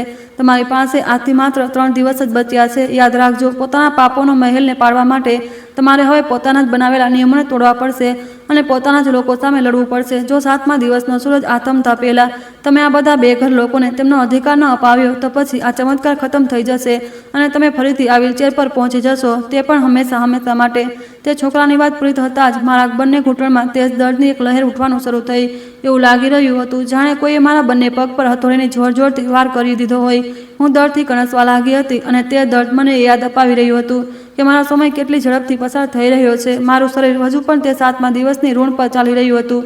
મેં માધવ તરફ જોયું. તેની આંખોમાં હવે મને પહેલાવાળી નરમાઈ નહોતી દેખાઈ રહી, બલકે એક કડક ચેતવણી દેખાઈ રહી હતી. મેં દિનેશ અંકલ તરફ જોયું, જે હજુ પણ દરવાજા પર ઊભા રહીને રડી રહ્યા હતા. મેં મારા પગના દર્દને સહન કરતા હિંમત ભેગી કરીને બહુ દ્રઢ અવાજમાં કહ્યું, દિનેશ અંકલ, સવાર થતાં શહેરના સૌથી મોટા ડૉક્ટરોની ટીમને અહીં લઈને આવો. અમ્માનો ઈલાજ થશે અને મારી લીગલ ટીમને પણ તમને ખબર કરી દો કે આકાશદીપ પ્રોજેક્ટને હવે હું રોકવા જઈ રહી છું, અને પછી ભલે આના માટે મારે ખુદ મારી કંપની કેમ ન વેચવી પડે. સવારનું પહેલું કિરણ ફૂટવાનું હતું. આખું શહેર ધીમે ધીમે જાગી રહ્યું હતું. પણ આજની સવાર મારા માટે કોઈ સામાન્ય સવાર જેવી નહોતી, બલકે આજે એવું લાગી રહ્યું હતું કે હું યુદ્ધના મેદાનમાં ઉતરવાની છું, જ્યાં મારી સામે મારા પોતાના પાર્ટનર, શેરહોલ્ડર અને મારો પોતાનો બનાવેલો તે માયાજાળ ઊભો હશે, જેને આજે મારે માટે હથોડા તોડવા પડશે. મારા પગમાં દર્દ વધતું જઈ રહ્યું હતું અને દરેક પસાર થતી પળ સાથે એવું લાગી રહ્યું હતું જાણે હું સળગતા કોલસા પર ચાલી રહી છું. 7મા દિવસની સાંજ હવે બહુ દૂર નહોતી બચી. સવારના લગભગ 10 વાગ્યા હતા અને સૂરજ અત્યારથી આકાશ પર ચડીને આગ વરસાવી રહ્યો હતો. ઓબરોય કોર્પોરેટ હાઉસના 60મા માળે હું હતી. આ બિલ્ડિંગ શહેરની સૌથી ઊંચી ઇમારતોમાંની એક હતી, જ્યાંથી માણસો નહીં પણ એવું લાગતું હતું કે કીડીઓ દેખાઈ રહી હોય. આ કાચના મહેલની અંદર બેસીને મેં તે ઓર્ડર આપ્યો હતો જેણે હજારો જિંદગીઓને કાટમાળના ઢગલા પર ધકેલી દીધી હતી. પણ આજે આ બિલ્ડિંગમાં પગ મૂકતા મને મારા એક એક શ્વાસ પર પણ શરમ આવી રહી હતી. મારા પગમાં હજુ પણ એ જ દર્દ મહેસૂસ થઈ રહ્યું હતું, બલકે તે વધુ તેજ વધતું જતું હતું. દરેક પગલા પર એવું લાગતું હતું કે જાણે કોઈ મારા હાડકાં કાઢીને પગને આરપાર કરી નાખતું હોય. તે અલૌકિક બાળક માધવની ભવિષ્યવાણી સાચી પડી રહી હતી. મારો સમય પૂરો થવાની અણી પર પહોંચી ચૂક્યો હતો, પણ છતાં પણ મેં જાણી જોઈને વ્હીલચેરનો સહારો ન લીધો. મારે મારા દર્દ ભર્યા પગ પર જ ચાલીને તે રૂમ સુધી જવું હતું. જ્યારે હું કોન્ફરન્સ રૂમમાં પહોંચી તો ત્યાં સન્નાટો છવાઈ ગયો. મારા શરીર પર હજુ પણ એ જ કાલ રાતવાળી માટી લાગેલી હતી અને મારા કપડાં પણ એ જ માટીથી ખરડાયેલા હતા. તે ઝૂંપડીની મહેક આખા કોન્ફરન્સ રૂમમાં ફેલાઈ ગઈ અને મારા માથા પર પરસેવાના ટીપાં દેખાવા લાગ્યા. મારી ચારે તરફ બેઠેલા કંપનીના બધા મોટા પાર્ટનર, વકીલો અને શહેરના નામાંકિત બિલ્ડર મને જોઈને દંગ રહી ગયા. તેમણે મને 6 વર્ષ પછી મારા પગ પર ચાલતા જોઈ હતી, અને તે પણ માં ખરાબ હાલતમાં. નૈના, તું ચાલી રહી છે અને તે આ શું હાલત બનાવી રાખી છે? મારા પપ્પાના સૌથી જૂના પાર્ટનર જગમોહન રોયે પોતાની ખુરશી પરથી ઊભા થતાં પૂછ્યું, પણ મેં તેમાંથી કોઈની પણ વાતનો કોઈ જવાબ ન આપ્યો. હું સીધી તે ભારેખમ ટેબલના કિનારે રાખેલી મારી ખુરશી પર જઈને બેસી ગઈ. મારા બેસતા જ મારા પગનું દર્દ એક પળ માટે એટલું બધું અસહ્ય થઈ ગયું કે મને ચક્કર આવવા લાગ્યા અને આંખોની સામે અંધારું છવાઈ ગયું. મેં તરત ટેબલને કસીને પકડી લીધું. ત્યારે જ મને મારા કોટના ખિસ્સામાં રાખેલો તે સિક્કો કોઈ સળગતા કોલસાની જેમ ગરમ મહેસૂસ થયો. મારે હવે એક સેકન્ડનો પણ સમય બરબાદ નહોતો કરવો. મારા અવાજમાં એક અજીબ ગુંજ હતી, જગમોહન રાયજી, અને તમે બધા લોકો, આજથી આ મીટિંગ આપણા પ્રોજેક્ટ આકાશદીપ માટે છે. આ સાંભળતા જ વકીલોના ચહેરા પર ચમક આવી ગઈ. એક વકીલે તરત પોતાની ફાઇલો ખોલી અને કહ્યું, મેડમ જુઓ, બધું જ તૈયાર છે, બસ અહીંયા તમારી સહીની જરૂર છે, અને કાલથી તે બસ્તીનો બચેલો હિસ્સો પણ પૂરી રીતે સાફ કરી દેવામાં આવશે. ત્યાંના બધા રહેવાવાળાઓને પણ બેદખલ કરી દેવામાં આવશે. બેદખલ, આ શબ્દ સાંભળીને હું જોરથી હસી પડી. એક કડવી હસી. અચ્છા, આપણે લોકો તેમને બેદખલ કરી રહ્યા છીએ. શું સમજો છો તમે લોકો? તેઓ માણસો છે, કોઈ કચરો નથી જેને આપણે બેદખલ કરીએ. આ સાંભળતા જ આખા રૂમમાં અજીબ કાનાફૂસી શરૂ થઈ ગઈ. જગમોહન રોયજીએ પોતાના ચશ્મા નાક પર ચડાવતા કહ્યું, નૈના બેટી, તને શું થઈ ગયું છે? આ કેવી વાતો કરી રહી છે? તને ખબર છે તે પ્રોજેક્ટમાં પૂરા 12,000 કરોડનો છે. શહેરના સૌથી અમીર લોકો ત્યાં ઘર ખરીદવા માટે આપણને એડવાન્સ પણ આપી ચૂક્યા છે. અચ્છા, અમીર લોકો? મેં ઊંડો શ્વાસ લેતા કહ્યું, પણ અંકલ, તેમને રહેવા માટે તો બીજા ઘણા મહેલ મળી જશે, પણ જેમની પાસે માત્ર ફાટેલી તૂટેલી ઝૂંપડીઓ છે તેમનું શું થશે? જગમોહન અંકલ, હું આ પ્રોજેક્ટ રદ કરી રહી છું. આ સાંભળતા જાણે રૂમમાં કોઈએ બધાના માથા પર એકસાથે બોમ્બ ફોડી દીધો હોય. બધા વકીલો પોતાની ખુરશીઓ પાછળ ધકેલીને ઊભા થઈ ગયા. શું રદ કરી રહ્યા છો મેડમ? આ અશક્ય છે. બધા લીગલ એગ્રીમેન્ટ થઈ ચૂક્યા છે. તમને ખબર છે આપણને હજારો કરોડોનું નુકસાન થશે. આપણી કંપનીના શેર બજારમાં ઊંધા માથે પડશે. જો પડે છે તો પડી જવા દો. મારો અવાજ કોન્ફરન્સ રૂમની દિવાલો સાથે ટકરાઈને ગુંજવા લાગ્યો. દોલતથી ભરેલી તિજોરીઓ ખાલી થઈ જાય તો ફરીથી ભરી શકાય છે, પણ જો માણસનો જમીર ખાલી થઈ જાય તો તે દુનિયાનો સૌથી મોટો ગરીબ બની જાય છે. હું વધુ ગરીબ નથી રહી શકતી. મેં મારા લીગલ હેડ તરફ જોયું. મિત્તલજી, નવા ડોક્યુમેન્ટ તૈયાર કરાવો. અત્યારે આકાશદીપની જમીન હવે કોઈ પણ કોમર્શિયલ પ્રોજેક્ટ માટે નહીં, બલકે ત્યાં પાકા ઘર બનશે, અને તે ઘર કોઈને પણ વેચવામાં નહીં આવે, બલકે તે ઘર તે બધા પરિવારોને મફતમાં આપવામાં આવશે જેને આપણે 6 વર્ષ પહેલાં બેઘર કરી દીધા હતા. તેમનો બધો મેડિકલ ખર્ચો, તે લોકોના બાળકોનો ભણતરનો ખર્ચ, બધું ઓબરોય ગ્રુપ ઉઠાવશે. યશોદા અમ્માનો અનાથ આશ્રમ પણ ત્યાં જ બનશે, અને તે પહેલાં કરતાં પણ મોટો બનશે. આ સાંભળતા જગમોહન અંકલનો ચહેરો ગુસ્સાથી લાલ થઈ ચૂક્યો હતો. તેમણે ટેબલ પર જોરદાર મુક્કો માર્યો. નૈના, તું પાગલ થઈ ચૂકી છે. તારા પગ શું ઠીક થઈ ગયા? તારું તો દિમાગ જ ખરાબ થઈ ચૂક્યું છે. બોર્ડ ઓફ ડિરેક્ટર, તને આ નહીં કરવા દે. અમે તને કંપનીના અધ્યક્ષ પદ પરથી હટાવી દઈશું. તું પોતાના જ પગ પર કુલાડી મારી રહી છે. તેમના શબ્દો મારા કાનોમાં કોઈ તીરની જેમ વાગી રહ્યા હતા. મેં ધીમેથી મારા ખિસ્સામાંથી તે મોંઘી પેન કાઢી અને ટેબલ પર મૂકી દીધી. પછી મેં મારા ગળામાંથી તે હીરાનું લોકેટ પણ કાઢી નાખ્યું જે મારી પાવર દર્શાવતું હતું. જગમોહન અંકલ, કુહાડી તો મેં આજથી 6 વર્ષ પહેલાં મારા પગ પર મારી હતી. બલકે આજે તો હું મારા તે જખમો પર મલમ લગાવી રહી છું. અને રહી વાત અધ્યક્ષની પોસ્ટની, આ કહેતા મેં દિનેશ અંકલ તરફ ઇશારો કર્યો. તેમણે તરત પોતાના બ્રીફકેસમાંથી કંપનીના બધા શેર્સના ડોક્યુમેન્ટ કાઢીને ટેબલ પર મૂકી દીધા. પછી મેં જગમોહન અંકલ તરફ જોઈને કહ્યું, આ રહ્યા મારા બધા પાર્ટનરશિપના 55% શેર્સ. આને વેચી દો અથવા ગીરવે મૂકી દો અને હવે આનાથી કોઈ પણ મતલબ નથી. જો પ્રાયશ્ચિત માટે મારે મારી કંપની, મારું ઘર, મારું બધું જ વેચવું પડી જાય તો પણ હું વેચી દઈશ, પણ તે પ્રોજેક્ટ હવે પૂરો નહીં થાય. મારી આ વાત સાંભળતા જ કોન્ફરન્સ રૂમમાં બેઠેલા દરેક માણસની આંખોમાં મારા માટે નફરતની સાથે સાથે આશ્ચર્ય પણ દેખાવા લાગ્યું. તેમને સમજાતું નહોતું કે તે છોકરી જેની પાસે આજે દુનિયાની દરેક ખુશી ખરીદવાનો પાવર છે, તે અચાનકથી બધું જ ત્યાગ કરવાની વાત કેમ કરી રહી છે. કારણ કે તે લોકો જાણતા નહોતા કે મારી પાસે હવે માત્ર કેટલાક કલાકો જ બચ્યા છે. બહાર આકાશમાં સૂરજ આથમવા તરફ ધીમે ધીમે વધી રહ્યો હતો. અત્યારે સાંજના 5:30 થઈ રહ્યા હતા અને 7 દિવસની મહેનત ખતમ થવામાં માત્ર થોડો જ સમય બાકી હતો. મારા પગમાં હવે એવું લાગવા માંડ્યું હતું જાણે પગની નસોમાં લોહી નહીં પણ ગરમ ગરમ લાવા દોડી રહ્યો હોય. મારા માથા પર નગર પરસેવાના ટીપા વહી રહ્યા હતા અને શ્વાસ ઉખડી રહ્યા હતા. મિત્તલજી, પેપર્સ લાવો, મેં એકદમથી હાંફતા કહ્યું. મારો અવાજ તૂટી રહ્યો હતો. વકીલો પણ મારી આવી હાલત જોઈને ડરના મારે ધ્રુજવા લાગ્યા. તેમણે જલ્દીથી તે બધા જમીન ટ્રાન્સફર કરવાવાળા પેપર તૈયાર કરાવ્યા. મારા હાથ પૂરી રીતે ધ્રુજી રહ્યા હતા. હું સરખી રીતે પેન પણ પકડી શકતી નહોતી અને આંખો આગળ ધૂંધળાપણું છવાઈ જવા લાગ્યું હતું. મને વારંવાર માધવનો ચહેરો દેખાઈ રહ્યો હતો. મને યશોદા અમ્માનો તે પીળો અને બીમાર ચહેરો પણ યાદ આવી રહ્યો હતો. નેના મેડમ, વચન નિભાવવું કોઈ આગના દરિયાને પાર કરવા જેવું હોય છે. માધવના તે શબ્દો મારા કાનોમાં ગુંજી રહ્યા હતા. મેં મારા ડાબા હાથથી મારા જમણા હાથને કસીને પકડી લીધો, જેની આંગળીઓમાં આ સમયે પેન હતી. આખા રૂમમાં હાજર લોકોની નજરો મારા પર જ હતી. જગમોહન રોયજી ફોન પર પોલીસ અને મેન્ટલ એસાઇનમેન્ટ વાળાઓને બોલાવવાની ધમકી આપી રહ્યા હતા. પણ તે વખતે મને તો કંઈ સંભળાઈ જ રહ્યું નહોતું અને ન તો કંઈ દેખાઈ રહ્યું હતું કે માધવ મારા જે સૂકા હોઠોથી ધીમેથી ભગવાન કૃષ્ણનું નામ લીધું અને પછી પૂરી તાકાત લગાવીને તે પેપર પર મારી સહી કરી દીધી. મેં મારી બધી સંપત્તિ અને તે જમીન બધું જ હંમેશા માટે તે અનાથાશ્રમના ટ્રસ્ટના નામે કરી દીધું. અને જેવી મેં પેપર્સ પર છેલ્લી સહી કરી અને પેનને ટેબલ પર મૂકી ત્યારે જ બહાર આકાશમાં જોરદાર વીજળી કડકી. સાંજના 6 વાગી ચૂક્યા હતા. 7મા દિવસનો સૂરજ પણ હવે ડૂબી ચૂક્યો હતો અને એ જ પડે મારા પગમાંથી તે દર્દ અચાનક ગાયબ થઈ ગયું. અને પછી મારા પગમાંથી માત્ર દર્દ જ નહીં, તે સાથે સાથે મારા પગની તે બધી તાકાત પણ જતી રહી. એવું લાગ્યું જાણે કોઈએ મારા શરીરની કોઈ સ્વિચ બંધ કરી દીધી હોય. હું મારી ખુરશી પર જે અત્યાર સુધી બેઠેલી હતી એકદમ પોતાની પૂરી તાકાત ગુમાવીને નીચે ફર્શ પર પડી ગઈ. નેના, નેના, દિનેશ અંકલ જે અત્યાર સુધી ખુરશીની પાછળ ઊભા હતા ભાગીને મારી પાસે આવ્યા. તેમણે મને જોર જોરથી હલાવવાની કોશિશ કરી પણ હું હલી નહોતી શકતી. પછી મેં પણ જાતે કોશિશ કરી પણ કંઈ થયું નહીં. મારી આંગળીઓમાં ફરીથી એ જ સૂનપણું પાછું આવી ગયું હતું જે આજથી 6 વર્ષ પહેલાં હતું. લકવો ફરીથી મારા શરીર પર હાવી થઈ ગયો હતો. બધા લોકો મને ઘેરીને ઊભા રહી ગયા અને જગમોહન અંકલ તો મારી મજાક ઉડાવતા હસી પડી રહ્યા હતા. હા જોયું નેના, મેં તને કહ્યું હતું કે તું બરબાદ થઈ જઈશ. તેમણે પછી બધાની તરફ જોતા કહ્યું, જોઈ લીધું તમે લોકોએ, આ છોકરી પાગલ થઈ ગઈ છે. હવે જુઓ કેવી રીતે ફરીથી આ અપંગ થઈ ગઈ. આની બધી દોલત પણ જતી રહી અને આના પગ પણ જતા રહ્યા. હું ત્યાં જમીન પર પડેલી છત તરફ જોઈને મુસ્કરાવી રહી હતી અને મારી આંખોમાંથી આંસુ વહી રહ્યા હતા. પણ મારા ચહેરા પર તે વખતે પણ એવી શાંતિ હતી જે કરોડો રૂપિયા કમાઈને પણ મને આજ સુધી નહોતી મળી. હું અપંગ થઈ ચૂકી હતી પણ પહેલીવાર મેં મારી જાતને આઝાદ મહેસૂસ કરી હતી. મારા આત્માના લોકો કારણ કે ઠીક થઈ ચૂક્યો હતો. મેં મારું ઋણ ચૂકવી દીધું હતું. તે તાંબાનો સિક્કો જે હજુ પણ મારા કોટના ખિસ્સામાં હતો હવે મને ગરમ મહેસૂસ નહોતો થઈ રહ્યો. મારા આખા રૂમમાં હલચલ મચેલી હતી કે ત્યારે જ રૂમનો દરવાજો જોરથી ખુલ્યો અને મારી પર્સનલ સેક્રેટરી ભાગતી અંદર આવી. મેડમ, મેડમ, ચમત્કાર થઈ ગયો છે. હમણાં જ હોસ્પિટલથી ફોન આવ્યો છે. યશોદા અમ્મા, જેને ડૉક્ટરે મૃત જાહેર કરી દીધા હતા, તેમના શ્વાસ એકવાર ફરીથી ચાલવા લાગ્યા છે અને તે પૂરી રીતે હોશમાં પણ આવી ગયા છે. આ સાંભળતા જ રૂમમાં સન્નાટો છવાઈ ગયો. બધા લોકો દંગ રહી ગયા. દિનેશ અંકલે રડતા રડતા મારું માથું પોતાના ખોળામાં મૂકી દીધું. નાની માલકીન, તમે બધું જ લૂંટાઈ દીધું. મેં ધીમેથી દિનેશ અંકલનો હાથ પકડી લીધો. ના અંકલ, મેં આજે જ તો બધું પામ્યું છે કારણ કે મેં એક માનો જીવ બચાવ્યો છે. મેં તે છોકરાનું ભવિષ્ય બચાવી લીધું છે. મારા આ પગ હવે કોઈ કામના નહોતા પણ આજે આ જ પગે મને ભગવાનના સાચા આશીર્વાદ મેળવવાનો રસ્તો બતાવી દીધો છે. તમને બધાને લાગી રહ્યું હશે કે કદાચ આ વાર્તા અહીં જ ખતમ થઈ ગઈ છે પણ એવું નથી. 7 દિવસનું ઋણ તો પૂરું થઈ ચૂક્યું હતું પણ તે તાંબાના સિક્કાનું છેલ્લું રહસ્ય જાણવાનું હજુ બાકી હતું. કારણ કે તે માધવ કોણ હતો અને તે સિક્કાનું હવે શું થયું હશે. કહેવાય છે કે સમય ક્યારેય કોઈના માટે નથી રોકાતો અને પછી જોતામાં 6 મહિના વીતી ગયા.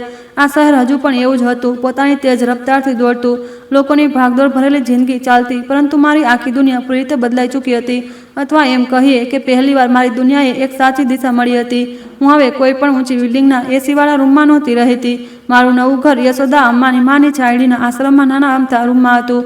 એ જ જમીન જ્યાં પહેલાં મારા આકાશદીપ પ્રોજેક્ટનું નિર્માણ થવાનું હતું, ત્યાં હવે કાચની ઇમારતો નહોતી પણ ઈંટ અને ગારાથી બનેલા પાકા ઘર બન્યા હતા, જ્યાં સેંકડો ગરીબ પરિવારો પૂરા સન્માન સાથે રહી રહ્યા હતા. ત્યાં એક મોટી હોસ્પિટલ હતી અને એક મોટી સ્કૂલ, જ્યાં દરરોજ સવારે સેંકડો બાળકોની હસી અને તેમના રમવા કૂદવાના અવાજો ગૂંજતા હતા. હું ફરીથી મારી વ્હીલચેર પર બેઠી હતી. મારા પગ હવે હલી શકતા નહોતા. મારું બેંક બેલેન્સ હવે 0 થઈ ચૂક્યું હતું. મારા મોંઘા કપડાની જગ્યા હવે સાધારણ સુતરાઉ સાડીએ લઈ લીધી હતી. પણ સાચું કહું તો આ 6 મહિનામાં મેં જેટલી ઊંડી અને મીઠી ઊંઘ લીધી હતી, તેવી ઊંઘ હું મારા આખા જીવનમાં ક્યાંય નહોતી લઈ શકી. યશોદા અમ્મા પણ પૂરી રીતે સ્વસ્થ થઈ ચૂક્યા હતા. તે આખા આશ્રમમાં દાદીમાં હતા. રોજ સવારે જ્યારે પણ હું વ્હીલચેર પર બહાર આવતી તો બસ્તીના લોકો મને કોઈ દેવીને જેમ પૂજતા હતા. બાળકો તો દોડીને મારા ઘૂંટણે વળગી પડતા હતા. હું તેમને મહેસૂસ નહોતી કરી શકતી, પણ તેમનો પ્રેમ મારા દિલને સ્પર્શી જતો હતો. દિનેશ અંકલે મારો હજુ સાથ નહોતો છોડ્યો. તેઓ હવે આ આશ્રમનો હિસાબ કિતાબ જોવાનું કામ કરતા હતા. બધું જ એવું થઈ ગયું હતું જેવું કે થવું જોઈએ. બસ માત્ર એક જ કમી હતી, માધવ. તે રાત પછીથી માધવ ક્યાં ગાયબ થઈ ગયો હતો? તે 7 વર્ષનો છોકરો જેણે મને મારા જીવનનો સૌથી મોટો પાઠ ભણાવ્યો હતો, તે ન જાણે ક્યાં જતો રહ્યો હતો. મેં અમ્માને પૂછ્યું તો તેમણે પણ કંઈ ન જણાવ્યું. બસ્તીના લોકોને પૂછ્યું તો તેમને પણ કંઈ ખબર નહોતી. કોઈએ કોઈ જાણકારી નહોતી કે માધવ ક્યાં ગયો. અમ્માએ બસ આટલું જ કહ્યું કે જ્યારે હોસ્પિટલમાં તેમના શ્વાસ પાછા ફર્યા તો તેમણે ધૂંધળી આંખોથી માધવને મુસ્કુરાતો અને પછી રૂમની બહાર જતો જોયો હતો. ત્યાર પછીથી તે ફરીથી ક્યારેય કોઈને ન દેખાયો. હું મારા ખિસ્સામાં હંમેશા તે તાંબાનો સિક્કો રાખું છું. હું તે સિક્કો હવે કાટ નહોતો ખાતો, પણ તેમાંથી મોગરાની સુગંધ હજુ પણ આવતી હતી. હું રોજ આશ્રમના નાના મંદિરમાં બેસીને એ જ વિચારતી હતી કે શું મને માધવના દર્શન ફરી ક્યારે થશે? શું હું તેને ધન્યવાદ કહી શકીશ? થોડો સમય વીત્યો અને જન્માષ્ટમીની રાત્રે આવી ગઈ. આશ્રમના ભગવાન કૃષ્ણનો જન્મ ઉત્સવ મનાવવામાં આવી રહ્યો હતો. ભજન કીર્તનનો આનંદમય અવાજ આખા માહોલને વધુ પવિત્ર બનાવી રહ્યો હતો. રાતના લગભગ 12 વાગ્યે આરતી પછી જ્યારે બધા લોકો પોતપોતાના રૂમમાં પાછા ફર્યા તો હું મંદિરના પ્રાંગણમાં એકલી રહી ગઈ હતી. મંદિર માત્ર દીવાની આછી રોશનીમાં ઝગમગી રહી હતી અને બહાર હળવો વરસાદ થઈ રહ્યો હતો. હું ભગવાન કૃષ્ણની મૂર્તિને એકટસે જોઈ રહી હતી અને મનમાં ને મનમાં તેમની સાથે વાતો કરી રહી હતી. હે ભગવાન, તમે મારી પાસેથી મારા પગ છીનવી લીધા, મારી દોલત પણ લઈ લીધી, પણ બદલામાં જે આપ્યું તેનું મૂલ્ય આ આખી કાયનાતને કોઈ પણ ચૂકવી ન શકે. જો આજે મારે મરવું પણ પડે તો હું ખુશી ખુશી મારા પ્રાણ ત્યાગી દઈશ. ત્યારે જ મારા કાનોમાં એક બહુ જ જાણીતો અને મીઠો અવાજ ગૂંજ પડ્યો. પ્રાણ ત્યાગવાની વાત ન કરો નેના મેડમ, હજુ તો તમારે ઘણા બધા સારા કામ કરવાના છે. આ અવાજ સાંભળતા જ મારા રૂવાડા ઊભા થઈ ગયા. મેં તરત મારી વ્હીલચેર ફેરવી સામે જોયું તો મંદિરના પગથિયા પર તે ઊભો હતો, માધવ. પણ આજે તેનું રૂપ કંઈક અલગ જ દેખાઈ રહ્યું હતું.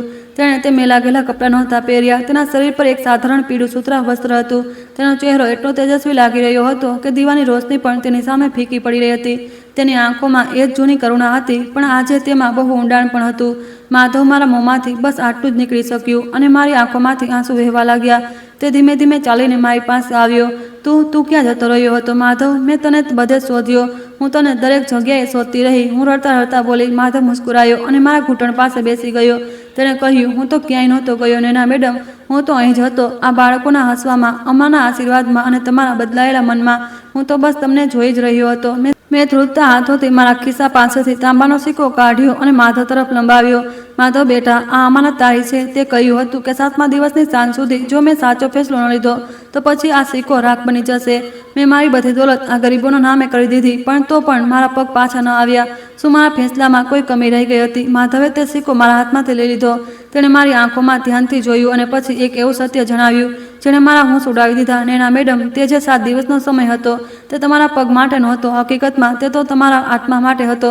તે દિવસે હોટલમાં જ્યારે તમે મને જમાડ્યો હતો ત્યારે તે એક પળની દયા નહોતી, બલકે તે એક ચમત્કારની શરૂઆત હતી. હકીકતમાં પ્રકૃતિ તમારી આખરી પરીક્ષા લઈ રહી હતી. તે વખતે તે કોન્ફરન્સ રૂમમાં તમારી સામે 2 રસ્તા હતા. પહેલો કે તમે તમારી સંપત્તિ બચાવીને તમારા પગ પર ચાલતા રહો, અને બીજો બધું લૂંટાવીને ફરીથી અપંગ થઈ જાઓ. તમે બીજાના માટે અપંગ થવાનું પસંદ કર્યું. તમે તમારા સ્વાર્થને હરાવીને ભગવાનના પરમાર્થનો રસ્તો પસંદ કર્યો. માધવે કહેતા કહેતા સિક્કાને પોતાની મુઠ્ઠીમાં બંધ કરી લીધો. આ સિક્કાનું કામ તમને ડરાવવાનું નહોતું, બલકે આનું કામ તમારી અંદર સૂતેલા અસલી માણસને જગાડવાનું હતું. અને તમે તે પરીક્ષા પાસ કરી લીધી, તે પણ સૌથી સારા અંકો સાથે. જેવી માધવે ફરીથી પોતાની મુઠ્ઠી ખોલી તો તે જૂનો કાટ લાગેલો તાંબાનો સિક્કો રાખ ન બન્યો, બલકે તે તો મોગરાના તાજા ફૂલની પાંખડીઓમાં બદલાઈ ગયો. આની સાથે જ આખા મંદિરમાં એક દિવ્ય સુગંધ ફેલાઈ ગઈ. હું તો દંગ રહી ગઈ. એવું લાગી રહ્યું હતું જાણે આ કોઈ જાદુ હોય. પણ આ પહેલાં કે હું કંઈ સમજી શકું ત્યારે જ માધવે પોતાના બંને હાથ મારા નિર્જીવ ઘૂંટણ પર રાખી દીધા. અને આ વખતે તેમાં કોઈ દર્દ ન થયું, ન તો કોઈ તે ઝણઝણાટી થઈ, બલકે એક બહુ જ ઠંડી અને સુકૂન આપનારી લહેર મારા પગમાં થઈને મારા આખા શરીરમાં દોડી ગઈ. એવું લાગી રહ્યું હતું, જાણે ઠંડુ અમૃત આખા શરીરમાં વહી રહ્યું હોય. માધવ બોલ્યો, તમારી પાસેથી આ પગ છીનવવામાં નહોતા આવ્યા, બલકે આ પગ માત્ર ગીરવે રાખવામાં આવ્યા હતા, જેથી તમારો આત્મા આઝાદ થઈ શકે. આજે તમારું ઋણ ઉતરી ગયું છે. હવે ઊભા થાઓ, તમારા પગ હવે ક્યારેય પણ નિર્જીવ નહીં થાય. માધવનો અવાજ મંદિરની ઘંટડીની જેમ ગૂંજવા લાગ્યો. મેં નીચે જોયું તો મારા પગ, જે 7 મહિનાથી બિલકુલ સૂન પડેલા હતા, હવે તેમાં ફરીથી હલચલ થઈ રહી હતી. મેં વ્હીલચેરના હેન્ડલને પકડ્યું અને વધારે તાકાત લગાવ્યા વગર જ હું ધીમેથી ઊભી થઈ ગઈ. હું ઊભી હતી, એકદમ સીધી અને મજબૂત થઈને ઊભી હતી. આ જોતાં જ હું ખુશીથી ઝૂમી ઉઠી. મેં માધવને ગળે લગાવવા માટે મારો હાથ આગળ લંબાવ્યો. માધવ, તું કોઈ માણસ નથી, તું તો સાચેમાં ભગવાન છે. પણ જેવી હું આગળ વધી ત્યારે જ માધવ પાછળની તરફ કદમ વધારવા લાગ્યો. તે મંદિરના ગર્ભગૃહ તરફ ભગવાન કૃષ્ણની મૂર્તિ તરફ જવા લાગ્યો. તેનું મુસ્કાન હજુ પણ તેજ થઈ ગયું. હું માત્ર એક માધ્યમ છું ને એના અસલી ચમત્કાર તો તારી અંદર હતો. યાદ રાખજે, માણસના પગ તેને માત્ર એક જગ્યાએથી બીજી જગ્યા સુધી લઈ જઈ શકે છે, પણ માણસની નિયત તેને જમીન પરથી ઉઠાવીને ભગવાનના ચરણો સુધી પહોંચાડી દેશે. એટલે ચાલતા રહેજો, રોકાતા નહીં. અને જોતજોતામાં માધવ ગર્ભગૃહની રોશનીમાં વિલીન થઈ ગયો. હવે ત્યાં કોઈ નહોતું, માત્ર ભગવાન કૃષ્ણની મૂર્તિ મુસ્કુરાવી રહી હતી અને મારા પગ પાસે મોગરાના ફૂલની પાંખડીઓ વિખરાયેલી હતી.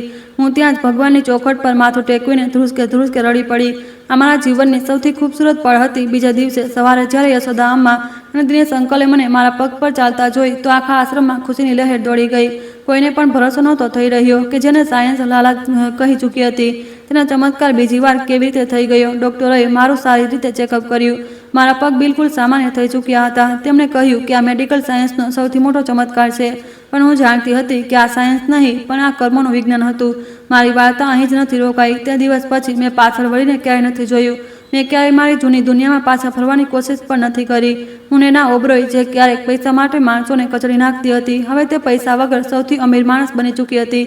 મેં મારું આખું જીવન તે આશ્રમ અને ત્યાંના લોકો માટે સમર્પિત કરી દીધું. મેં મારા તે જૂના કપડાં ક્યાંય ફેંક્યા નહીં, પણ એ આખા વ્હીલચેરને મારા રૂમમાં એક ખૂણામાં મૂકી દીધી, જેથી મને રોજ યાદ આવે કે અહંકારનો અંત અપંગ થવામાં જ હોય છે. અવારનવાર સાંજે હું તે રેસ્ટોરન્ટ પાસેથી પસાર થાઉં છું જ્યાંથી આ વાર્તા શરૂ થઈ હતી. હું ત્યાં રોકાતી નથી, બસ મુસ્કુરાવીને આગળ વધી જાઉં છું, કારણ કે મને ખબર છે કે જિંદગીનું અસલી સુકૂન મોંઘી હોટલોના શાનદાર ખાવામાં નહીં, પણ કોઈ ભૂખ્યા માણસને જમાડીને તેના ચહેરા પર મુસ્કાન લાવવામાં છે. મેં સાંભળ્યું છે કે લોકો કહે છે કે કળિયુગમાં ભગવાન નથી આવતા, પણ મારું માનવું છે કે ભગવાન જરૂર આવે છે. ક્યારેક કોઈ ઘરડી સ્ત્રીના આશીર્વાદના રૂપમાં, તો ક્યારેક 7 વર્ષના અનાથ બાળકના રૂપમાં, અને તે તમારી પાસે તમારી એઠી રોટલી માંગવા આવે છે. પણ ફરક માત્ર એટલો હોય છે કે આપણે કળિયુગના માણસો તેમને ઓળખી જ નથી શકતા, અથવા પોતાના લાલચ અને અહંકારમાં એટલા અંધ થઈ જઈએ છીએ કે આપણને ભગવાન દેખાતા જ નથી. એટલે બીજી વાર જ્યારે પણ તમને કોઈ જરૂરિયાતમંદ સામે દેખાય તો તેનાથી મોં ફેરવતા પહેલાં એકવાર સાચા મનથી તેની આંખોમાં જરૂર જોજો. કોને ખબર, તમારા જીવનની સાચી મુક્તિ અને સુકૂનનો રસ્તો એ જ માણસ પાસેથી થઈને પસાર થતો હોય. મિત્રો, સાચી માણસાઈ, પશ્ચાતાપ અને નિસ્વાર્થ કર્મ માણસની કિસ્મત જ નહીં, પણ તેના આત્માને પણ બદલી શકે છે. કારણ કે ભગવાન અવારનવાર ચમત્કાર નહીં, પણ આપણા કર્મો દ્વારા ન્યાય કરે છે. આ વાર્તા પૂરી રીતે કાલ્પનિક છે અને માત્ર મનોરંજન, પ્રેરણા તથા નૈતિક સંદેશ આપવાના ઉદ્દેશ્યથી લખવામાં આવી છે. આમાં બતાવેલા બધા પાત્રો, ઘટનાઓ અને સંવાદ કાલ્પનિક છે. કોઈ પણ વ્યક્તિ, સ્થાન, સંસ્થા અથવા વાસ્તવિક ઘટના સાથે તેની સમાનતા માત્ર સંયોગ માનવામાં આવે. આ વાર્તાનો ઉદ્દેશ્ય કોઈ પણ ધાર્મિક, સામાજિક કે વ્યક્તિગત ભાવનાને ઠેસ પહોંચાડવાનો નથી. ધન્યવાદ મિત્રો. જો તમને મારી વાર્તા પસંદ આવી હોય તો પ્લીઝ કમેન્ટ કરીને ચોક્કસ જણાવજો, અને આ વાર્તાને વધુમાં વધુ શેર અને લાઇક ચોક્કસ કરજો. ધન્યવાદ.